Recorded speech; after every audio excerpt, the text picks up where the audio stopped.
Hello, everybody, and welcome back to the Ben and Jamie Talk Football Podcast. We've got lots to discuss today. We've got, of course, Trent Alexander Arnold. He looks to be on his way out of Liverpool, all but done, they say. Or is he going to do a last-minute turnaround? Who knows?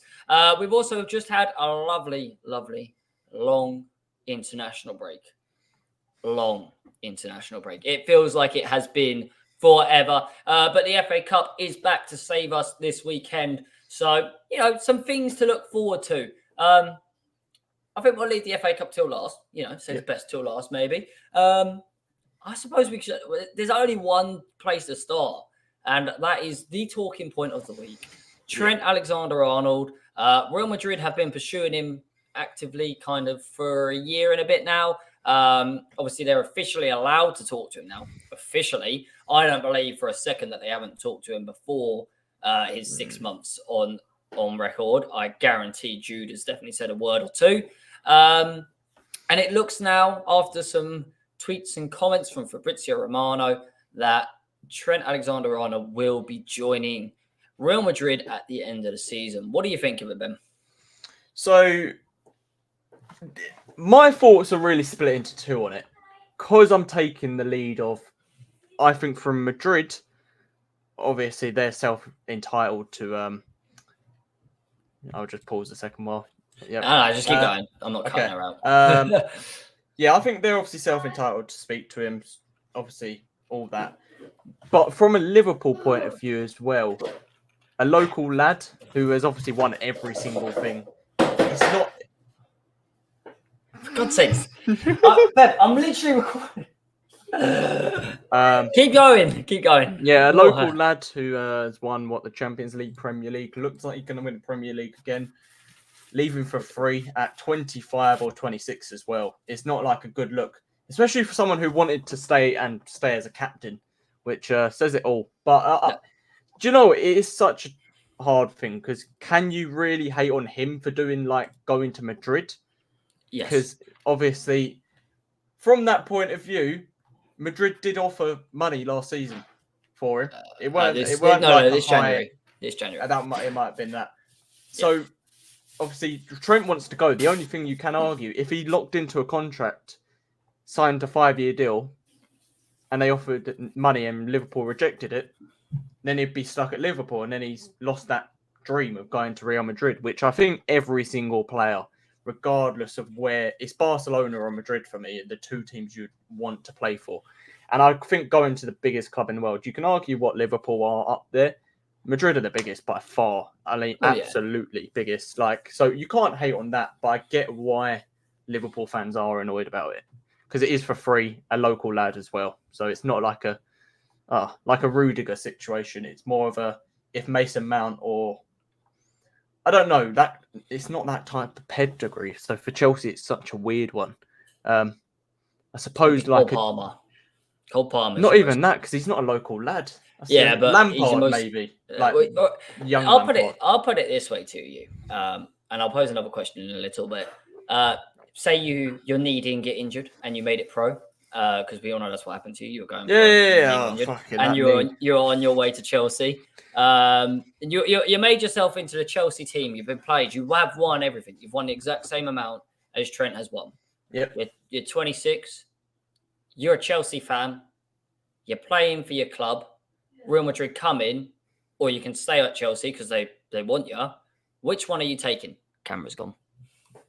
I think if you go... It's hard because you've won everything. Is it? Yeah. This app, man. This app. Oh. There you go. You're back. Cool. It's hard because you've won everything. I think I'd have to honestly go to Madrid. I think it's not a direct rival as much as people think. I don't think it's a league rival. I think you can't, because it's the biggest club in the world. I would. I think you get better money. You've got more chance of. Oh, okay. Didn't mean to do that again, by the way. Yeah, I didn't mean to do that. Oh. Hold on. Hang on. Nope, still not there. There. There you go. He's alive again. Yeah, it's because I turned the virtual camera off, so it just kind of went to wraps. But I would. Tyler's just said Reece James. Yeah, Reece James. That is a very good. I can't believe that didn't even come into our mind. A literal right back. You're the Chelsea fan. You're the Chelsea fan here. He's been injured that long that I forgot. He's back now. What a free kick. We'll get onto that as well. But we'll get onto that in a bit. That's okay. How would you feel if Reece James had never been injured and had now just signed for Real Madrid and put out? That's a great question. I know how a lot of Chelsea fans would act, and I think how I would act is completely different. I would be annoyed, but I would also be like, "Oh, he's going to the biggest club in the world."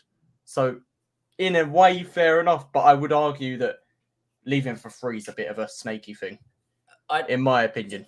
I get this, but I don't think leaving free. That's not the bit that sticks me. So the thing that gets me is just the leaving. Who cares? It doesn't affect my bank account if he goes for 50 million, 100 million, or for zero. Why does that matter? Secondly, we didn't actually pay anything for him. He's an academy product. Yeah. So that's completely irrelevant in my mind. It's not like whatever. But speaking from Luis Suarez, when he bit Chiellini, your camera's gone as well. When Suarez bit Chiellini back in the World Cup to drive his move out of Liverpool, we still got 60-odd million for him. When Coutinho left Liverpool for Barcelona, we got over 100. They still feel all just as shit as this one, apart from the fact that Trent is a local lad. Yeah. Their players leaving when the club could grow to something and go to that next level, and they leave to go to play in Spain or whatever. But the difference with Suarez and Coutinho is they were both South Americans who the majority of the time want to go and play in Spain, because they speak a similar language and so on. And also, it's just a dream when they're growing up there to play for a Barcelona or a Real Madrid. So I can get over that. But Trent is a local lad who, in my opinion, the standard is just higher. I do not know what is going on with your camera tonight, Ben, but we're just going to have to keep running with it. Yeah. He's having technical difficulties as per. Let me have a... Oh, it's turned off, but you need to do it on the phone. Yep, that's cold. So now it's not even turning on. It's a black screen. But yeah, look, Trent, in my opinion, is snake. I also think, from a Trent Alexander Arnold point of view, I think it could be a mistake. I think if he went to Barcelona, it might even be more suited for him. Real Madrid are the most toxic fans possibly in the world because of their incredibly high standards that they set. Well said by the comments as well, but yes, Coutinho, it was obvious he was going to go, but Trent had always made it look like he was going to stay. I want to be captain. All my contracts have been signed in silence. The same will happen here. All of them other things that he said along the way, it just is a kick in the gut, and it's snaky. But going back to the point that I was making, which I've now forgotten because that comment completely threw me off. What was I saying? I don't remember. But do you know what? In this, I know you don't care about the money, but what a type of player like that, how much would he even be worth nowadays? Like he is 25, 26. 120 probably. Yeah, I was thinking that 100 range. Yeah, he's probably about 120 just because of the price of A, English players, and B, he is very talented. Yeah.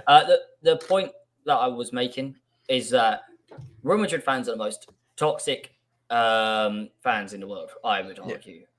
When it's going bad or a player makes a mistake and it ends up with them losing a game because he didn't goal, they can get very, very, very harsh towards their opponent, towards their own players. Trent Alexander Arnold is loved by Liverpool fans, and we put up with a lot of mistakes. Yep. I mean, a lot. We defend him all the time. He gets skinned at 11 times by Doku in the game, and we still point out the one positive thing. When Real Madrid lose games because of Trent Alexander-Arnold's defensive ability, there will be nothing for him to fall back on in terms of fan support. They will come for him. And we saw it happen to Bale. We saw it happen to countless other players. Hazard. the fans will just rip him to shreds at some point. And yeah, I don't think it will be an overly pleasant thing for him at times at that club. I think it'll be quite a. If they get it right, I think that it will take him to the next level. But if he gets it, he's such a weird player because he's such a right back that you wouldn't think Madrid would go for. Because you look at Carvajal, you look at, Lucas Vazquez, any type of them, they're complete different players to Trent. Whereas Trent's passing and, Carvajal's defensive work's very good. So, obviously, more than likely, I suspect Xabi Alonso will be the manager when Trent joins. In my opinion, obviously, we can do a segment on that closer to the end of the season. But Ancelotti probably won't be there based on if he's going to the Brazil job, which looks like it could happen. Yeah, I saw there was rumours about that today, wasn't there? Yeah, so I think he'll go there. So it'll be interesting because could Trent play as a right mid now? Like, it's proper weird. But it's all fun. I mean, it depends on the formation they play, doesn't it? But yeah, I also think, what was I going to say? Trent does have that Galactico name, which is probably part of the reason they go for him. He's not on a Galactico salary according to the reports, but he does have that sort of name. If you think about the best right back in world football right now, he's always in the conversation. He's always around it, and that's fair enough. But yeah, it's really disappointing for me. One closing thing I'd like to ask you. Trent Alexander Arnold has stated how he wants to win the Ballon d'Or as a right back. That is one of his ambitions. I have my thoughts, and I'll agree or argue back against you. Do you think Trent is more likely to win the Ballon d'Or at Real Madrid or at Liverpool? Madrid. Okay. And I will say that because of one thing. I think Madrid are more likely to, in my opinion, do like a treble and hit if England do win the World Cup. Say next year, right? If Madrid win that treble and then England win the World Cup and he's a right back playing in all of that, I think he's more likely to do that at Madrid with the opposition he plays compared to Liverpool, where, no offence, you could lose Salah and Van Dijk. They look closest to staying, but you could lose them as well. So he has to weigh that up and go, if I want to win the Ballon d'Or. Carvajal wasn't far off this year. He did come, 4th or 5th as a right back. I mean, no one obviously thought he was going to win it, but he wasn't out of he was in the top 5, which is remarkable. So I think Madrid, and I think that's quite, in my opinion, a simple answer. Okay, and now I'm going to counter. I'm going to counter and say my exact reasons why Trent Alexander-Arnold will not win the Ballon d'Or at Real Madrid. And it is partially because of his position. The right back is not a sexy position, as it were. Yeah, no. It's not a great position on the pitch. And the second reason, and it's 2 words, it's Jude Bellingham. Now, everything you said is absolutely true. 100 million%. But the Ballon d'Or is considered to be the best player in world football. Yep. If England win an international trophy, let's not say 2026, let's say 2028, for example. If England win the Euros and Trent plays, Bellingham is also playing. If Real Madrid win the Champions League, Bellingham is also playing. And if Real Madrid win the La Liga, Bellingham is also playing. In no world, other than one where Bellingham gets injured for 8 to 9 months of the season, where Trent and Real Madrid win these trophies, will Trent beat Bellingham to a Ballon d'Or? He is a cam versus a right back, an attacking mid, a creator, someone who scores the goals, makes the goals. Granted, all right, yes, Trent can score and make goals, but won't be at the same rate as Bellingham. There is no way that he will get the Ballon d'Or over Bellingham. Also, in the England side, like you mentioned, Trent could play right back. You could also see Ben White or Reece James playing right back as well. Yep. Bellingham will be in the team, 100%. Bellingham, if England were to win an international trophy, Bellingham would be, in my opinion, the main reason. I still think he is our best player as an England fan. I'm still hurt that he didn't come to Liverpool because he's world class. He's absolutely brilliant. And he suits Real Madrid. Everyone can see it. He is a superstar. He is a Galactico. I cannot see a world where Trent will win a Ballon d'Or whilst playing at Madrid with them players next to him. If he was at Liverpool, and Liverpool won the Champions League, the Premier League. I'm not saying this is likely or could happen, but Premier League, Champions League, and England won an international tournament, then Trent would be in with possibly the best shout in the world of winning a Ballon d'Or, because Premier League winner, Rodri did that. UEFA Cup winner, Rodri done that, and add the Champions League into the mix as well. Done. Yep. But at Real Madrid with Bellingham, I can't. Look, you can let me know if I'm wrong in the comments down below, but I do not see a world. And I'll tell you what, football's gone as well. If there's a world where right back who has the same accolades as a Cam wins the Ballon d'Or, I don't want anything to do with football anymore. If that happens, I don't want anything to do with it. I'll be done. That's me done. I'm retired. I'm done. Yeah. So, yeah, for me, never. Not going to happen. Speaking of international tournaments, Ben, your camera is gone. Oh, what the fuck? It went for a while. I just didn't want to say anything because I was on strike. just leave it. I don't know why. Yeah, what is it? Well, I'm going to put a picture of your face. You have to send me one. Yeah. Video. And just say your camera wasn't working. You just have to send me a lovely picture of you. It has to be an app issue because I can't think Maybe. if it's not gone on OBS. I'll speak to you. Anyways, speaking of international tournaments, trophies, and stuff like that, we just had an international break. England, Thomas Tuchel took charge of his first couple of games. Ben knows him very well from his time at Chelsea. I also think he is an incredible manager, and very, very solid. There's questions about his first team selection, but came through with 2 wins. And by the way, team, I mean squad, not just the 11 playing, but the squad that he brought in. But they won both games. Yes, England should win them games, but we scored goals. 5 goals scored, 0 conceded. Pretty positive, right, Ben?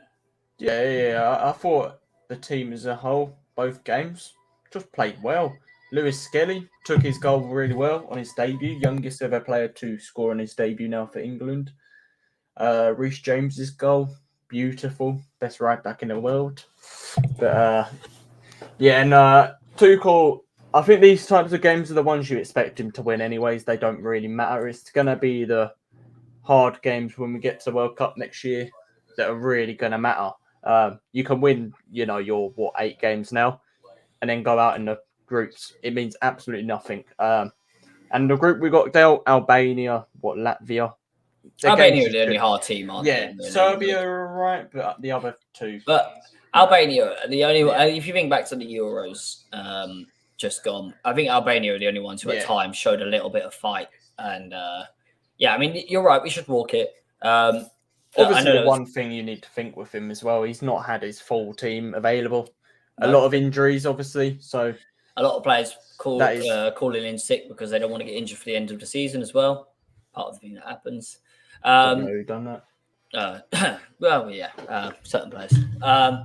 Anyways, I personally think there was a lot of questions around the Tuchel appointment with him being German and everything. I do believe that in international football, everyone, and this isn't just England. I think every single nation should have to have only people appointed by their nation. I think that's the fairest and best way to do it. But that's not something that happens. And why can't we go and get ourselves a good manager, which we've done? We've got a manager that's won the Champions League, is proven in knockout football multiple times over. And I know you say we need to do it in the World Cup, but I'm not saying we're going to win the World Cup, but I feel more confident with him than I did with Southgate because he's a tactician. He knows how to set up to beat teams. He'll analyze it. And it's not done on cuddles and kisses like Southgate, which just makes me feel a lot better. I want to ask you one thing. Go on. What do you think about him not singing the national anthem? Because the reason he didn't sing it is because he feels like he has to earn it, not that he can sing it straight away, which is fair enough. But obviously, I know a lot of people on Twitter, and obviously Twitter, never base your opinions on Twitter. That's the worst thing you could ever do in your life. But I know a lot of people don't like it. So I don't care. Win the games. That's what he's there to do. Yeah. Was he appointed to become British? No. He was not. Was he appointed to sing the song? No. In the World Cup, maybe. Yeah, because they kind of all do it in the World Cup, maybe. I know they all do it on every game, but fuck me, I have watched. I used to play this game with my dad. I used to watch them before the games when international football was actually interesting to watch, no matter when, I'd watch them before the games and look at everyone's lips to see who was actually singing, who was just going, not actually singing because they don't even know the bloody words. So no, I don't really care. He won both his games. That's what matters to me. Yeah. And even if we get to the World Cup final and Thomas Tuchel doesn't sing the national anthem, and we go and win it, are you going to complain? No. Is there anyone in England going to complain? No. No. He'll be the most popular man in the country, along with the other heroes on the pitch. So yeah, for me, doesn't matter. What about the other games? Did you catch? So quite an interesting one. Portugal game. The one. Who did they play the other? It was the 1-0 loss to Denmark, I believe. And this is a good question because I've seen a lot of TikToks made about it. Ronaldo now he did score when they played Sunday, I believe. Is he a little bit for international football past it, and should they be trying to, in a way, make it so at the World Cup, maybe they start Gonzalo Ramos or Felix or someone through the middle, and then last 30 minutes have a hungry Ronaldo go in there and just trying to win games and be that clutch player he was for so many years, but use it for 30 minutes instead of 90 and get more out of him. I thought that in the Euros, personally. But look, I don't watch Saudi football. I didn't watch the Portugal games. I did watch them in the World Cup, not in the World Cup, in the Euros. And every moment that I watched of it, actually, I did watch them in the World Cup also. Ronaldo shouldn't have been on the pitch. And I hear what you're saying about 30 minutes, but even for 30 minutes, I wouldn't play him. I don't think that he is what he was. I think there's a reason he's playing in Saudi Arabia. I don't watch, like I say, Saudi football, but I see clips. But I see more clips of him messing up than I do see of him scoring these days. And this is against Saudi teams. And then you see someone like Duran over there playing for the exact same team, scoring and making it look easy. Now, that is a perfect example of a young prime player compared to a player that was, of course, amazing. One of the best ever to play football. But he's past it now, Yep. And if Portugal are not ruled by Ronaldo, I wouldn't even bring him to the World Cup. Maybe the only reason to bring him, in my opinion, would be tournament experience. But let's not forget the one time that they actually won an international tournament, he wasn't even playing. He didn't even play. For me, I wouldn't bring him to play. I'd bring him maybe to have his experience on the bench, but I don't know if he even brings that positive atmosphere to the change room. Like I imagine if you put Messi and Ronaldo both in their changing room for their team, told them they weren't playing, they just had to be there to encourage their team, I think I know which one would encourage them more. And for me, I just think Ronaldo now, take a knee, sit down. You've done amazing. I don't know if he's chasing an international goals tally or something like that. He probably is. He's always after a tally for himself. But he's an individual. He's out for himself. And if he wants to see his nation win the World Cup, he shouldn't be part of it. He should not be part of it. And you can say that so many times when you watch different players. You look at me, go, you're great. But if you want to see us win, then just watch us. Just watch. Be a fan, But you don't have to play. Talking of one of the best players of all time to go into the best one, Argentina, Brazil. Messi obviously didn't play, but 4-1 Argentina absolutely battered them. Enzo Fernandez masterclass. It was actually quite an interesting game because I watched the highlights back and I've never seen, I think, Vinny. He just looks... He wasn't bad, but I've never seen him that rattled. Rafinha as well wasn't great. Brazil just got absolutely demolished. And that Brazil team, I'm looking at the team right now and I could name probably 5 of their players. That's how their wing backs. Who are Wesley and Arana? Goalkeeper, who's Kremski? I mean, Andre, Joe Linton, Marquinhos. Yeah. Look, there's 3 players you can't name on that. But I think it came out a while ago, didn't it? With Ronaldinho, I think, made the statement. This is the worst Brazil team I have ever seen. And I just don't think they're a team. Maybe that's why they need Don Carlo. Maybe, but they're not a team. They've got some individual excellent players. But as for them being a team, a club that work together, I mean, we're talking about the World Cup winners. Let's not forget this, and the Copa America winners. So the reigning champions of the world in Argentina, and they're a team. You look at them; they are a team. They're all in it for each other. And then you look at Brazil, and they're just a bunch of squabbling children who want to win a game. But yeah, unimpressive. Really, is the word I'd use for them. I'm on FootMob, and I'm looking at this kid Esteval that Chelsea have signed. And he was in the Brazilian team on the Argentina game. Mm-hmm. He then played yesterday night for Palmeiras. Oh, right. He played back-to-back. Interesting. That is very... Wow. I've never seen such a quick turnaround. And he was in... He also then... dropped a stinker in that game. I'm just looking at it as well. He didn't even play. Well, no, in the Corinthians game. Ratings mean nothing. 0 goals, 0 assists. That's a stinker. Look, I mean, we'll see what happens with him. But yeah. Yep. I mean, one for Chelsea fans to get excited about. But I mean, you got that. Just talking about Chelsea, you got like Gui or whatever. And he's not even played really much. Guiu, yeah. Guiu, that's the one. Yeah. I mean, what's he done? Oh my god. Just not one of them. Anyways, moving on from international football. Do you want to try your camera one more time, just in case we get? Oh, is it been gone? No, yeah, it's gone. It never came back.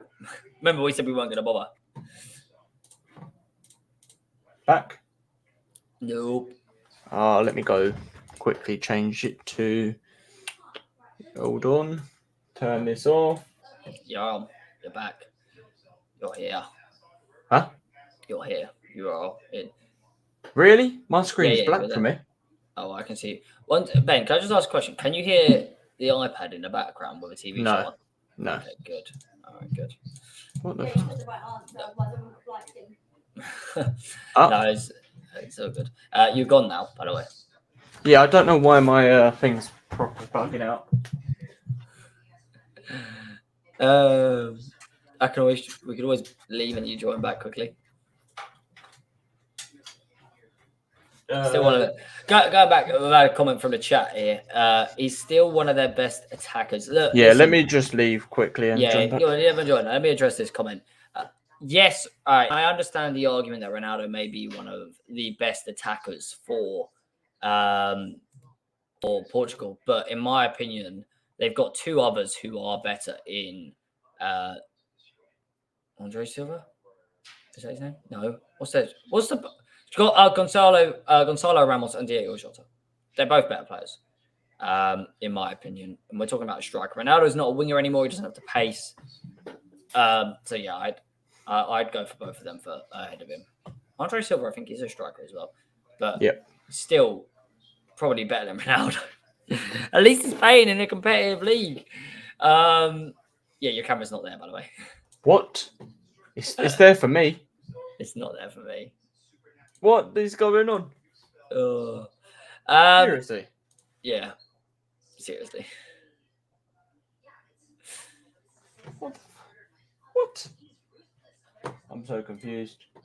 It's literally there for me, but when it wasn't there for me earlier, it was there for you. This is proper weird. Hang on, what's this? God knows. All right, we'll just run it. We'll run it. Okay? Don't you stress about it. Right. Yeah. And it's FA Cup weekend. What a time to be alive. The FA Cup. It is probably the most exciting cup that we've had in years, right? I mean, you look at the four quarterfinalists, 8 quarterfinalists. Fulham, Crystal Palace, Bournemouth, Man City, Preston North End and Villa, and Brighton and Forest. Only one of those teams would be considered your traditional Big Six. And it makes me so glad to see it. And I think that the entire world, maybe apart from Man City fans, of course, are probably Bournemouth fans this weekend. We'll start there. Are you supporting Bournemouth against City? 2 seconds. Sorry, just doing the camera work. Still didn't work. Hayden, stop. Nah, I'm just quickly turning it on and off.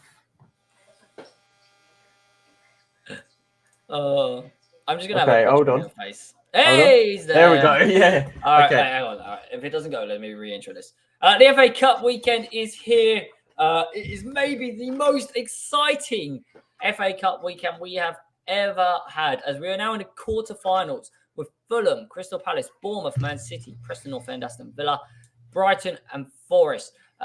Very, very exciting times. Hopefully, there's only one traditional Big Six side left. Are you a Bournemouth fan this weekend, like the rest of the country probably is, other than City fans? I don't know. It really impacts our season, actually. I mean, obviously, European teams could have English teams, could have 11 teams in the Europe next season. Do you know what? For the culture, give Bournemouth the win for the culture. Give them the FA Cup as well, even though I think their form recently has been a bit hit and miss with them, so I don't know. Yeah, they're not looking great. I almost feel like they've had one eye on this game. I want Bournemouth to win, but I think City will just have enough. And they should. On paper, this is City's cup tournament, right? Yeah. This is City's cup now. It's theirs to lose. Yeah. They could lose. Bournemouth's poor form really has come at a bad time. So for me, I want Bournemouth to win, but I do think City will come out on top. Everything is all or nothing for them, right? And we talk about a terrible season that Man City have had. If they win this, they're 2 games away from having a trophy in their back pocket, and they could still get Champions League quite easily. And we talk about the terrible season Man City have had. That would be a better season than Arsenal, Newcastle, maybe not Forest considering their situations, Chelsea, and so on. If they do get Champions League and win the FA Cup, the only team possibly that, like you say, would have had a better season would be whoever wins the Premier League. And I'd only argue Forest as well, who are also in contention for this FA Cup because of Forest's start position compared to where they are now. I had Forest to go down. Worst prediction I think I've ever put out there. So we move and we live with that. What do you make of the Brighton Forest game, though? I want Forest to win. I absolutely hate Brighton. Bloody knobs. Now, I want Forest to win, and I think they will. I think if City go out to Bournemouth, I think it's Forest who you'd have to back. I mean, their form, they're 3rd in the league still. Chris Wood is a hit and miss, but he could be out actually for a couple of weeks now, so it's not looking good. But I think Forest will still have enough to get through. Hopefully they do, because we don't want that Brighton team going to Wembley. Knobs. Oh, come on. They're not that bad. But they are that bad. I think the thing with Forest is you've got Hudson-Odoi, Chris Wood, and Alanga, and almost always one of them shows up. And if they don't, Gibbs White does. However, they're the best asset of Forest is definitely their defence. But am I right in saying it was like 7-0 when Forest played Brighton last? Yeah. So that actually gives me more concern than anything, because I've seen Liverpool spank teams before, 5, 6, 7-0, and then the next time we play them, draw 0-0 or lose to them even, Yeah. So there is a bit of concern for me on that point. I'd like to see Forest go through, but and I am going to back Forest. I just think they've got they've also got the fact that they're away normally is a negative to many teams. I don't think it's a negative to the way that this Forest team sets up week in, week out for games. Because they're built to withstand pressure and hit them on the counter. And being the away team, it will encourage Brighton to have to go on at them. Preston North End versus Villa. Villa, all the way. Absolutely. Easiest result. Well, no, I think if you get a magic of the cup, I think this is the game for it. And I think Preston could I think Villa will win, but obviously, you never know. It's the magic of the cup, and Preston getting to the semis, and then playing Fulham and Palace, beating them, then going and winning the whole thing. Well, I've it could had be a wet complete. dreams It's about this. a random draw, so they could get City in the semis. It's not done like Never mind. No it's magic not. of the cup. It's not seeded. Unfortunately, it's a complete random. There draw. would be. Would it be one of the biggest FA Cup shocks of us, other than Plymouth, Liverpool, in quite a while? Because you had Coventry last year. You had Coventry last year. But who did Coventry beat last year? Let me have a quick. I don't know, I have to have a look at their run, but they got to the semis, so they should have. They were very unlucky not to beat Man United. They were offside by a couple of inches, weren't they? Yeah, stupid. They beat Maidstone, Wolves. That's quite good. Wolves were decent last year. Sheffield Wednesday, and Oxford.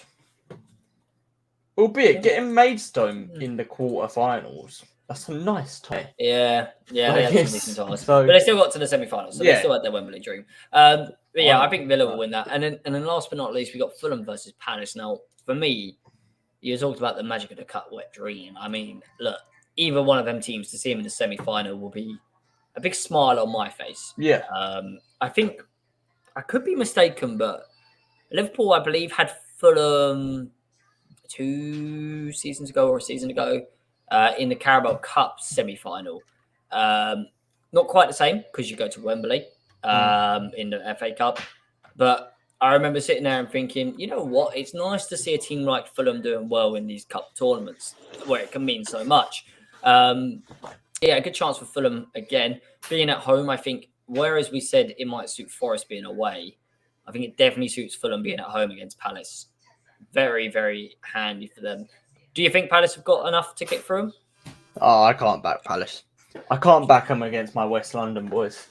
The team that are the reason that Chelsea exist. Nah, Fulham all the way. Fulham all the way. Yeah, I do see Fulham just enough to get through in that one. I think it'll be a close one. I reckon a 2-1 could be on Palace the have there. what? Won 6 in a row now or something. So it's not. But obviously the international break, it does. Yeah, a lot of teams. Stride, but Fulham are coming off with a 2-0 win against Spurs as well. So, well, no, that's probably not a flex at this point. But yeah, it's not a bad one though. It's not a bad one. But anyway, as the alarm strikes, that is our time. I think really. Yes. Just quickly to end our predictions. So you're saying Fulham versus Fulham, Palace, Fulham? Yes, Fulham. Hold on. Don't worry about score, just who's going through. Fulham, City. Bournemouth versus City. Yeah, both agreeing on that. Preston versus Villa. I'll back my boys, Preston. Okay, I'm going to go for Villa. Yep, probably the smart one. And then Brighton, Forest. Yeah, Forest. And yeah, I'll go with Forest as well. So the only one we're contesting is Preston and Villa. And I did hear that whoever gets that one right has bragging rights for all eternity. So, who told you that information? Well, I mean, look, do you truly believe in your boys, Preston? Not really. Well, there you go. We get to the bottom of his truth. But yeah, lads, thank you everyone for joining. Sorry for the technical difficulties and delays that we've had. As usual. It wouldn't be a Ben and Jerry Talk Football podcast without it. I believe we are going to be there on Monday, Ben. Are you going to drop a bombshell on me? I might be at work, so I don't know. We will probably have to. We'll try our best. Yeah, we'll try our best. Obviously, there is midweek games, so hopefully. Yeah, that's why we want it. That's why we want it, because we got their midweek games to talk about. It's a good Monday. We talk about the FA Cup, who's in the semi-finals, and do the midweek fixtures. And then if not, we'll definitely be back next Friday. Fridays, we're good for Fridays, lads. Don't you worry. We didn't do it last week because international breaks suck. But yeah, have a great one, everyone, and we will see you in another one. Bye. Right. Oh, he just dipped. All right. Bye, everyone.